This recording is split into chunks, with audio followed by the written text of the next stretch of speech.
And if you're thinking of staying in this rainy weekend and shopping from your couch, you'll want to be aware of some of the popular scams that have been going around. 12 News reporter Simona Barca is here with advice from the pros to protect your identity and your hard-earned money.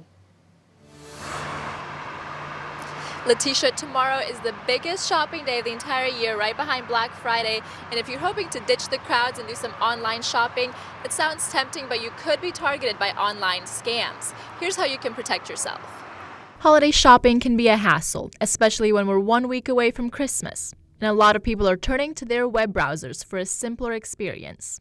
The scams that are coming through right now are all online purchasing through fake websites.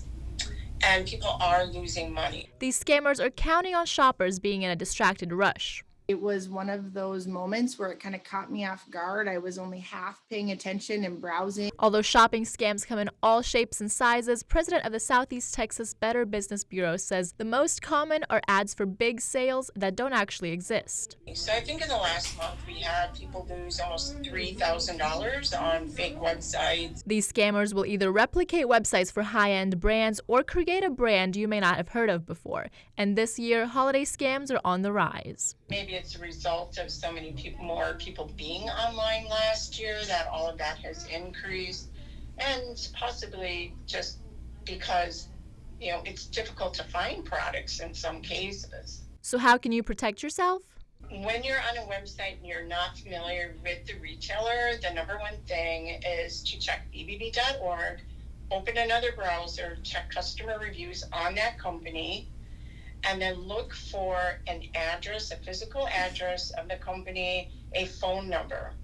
And I would call the phone number. Make sure someone actually answers it. So those are the 4 things I would recommend on any retail website that you have never dealt with before. Friedrich says aside from those 4 steps, the best way to avoid falling victim to these online scams is to shop locally. That way, if any issues arise with your order, you'll know exactly where to go for help. I'm live in Beaumont. Simona Barca, 12 News.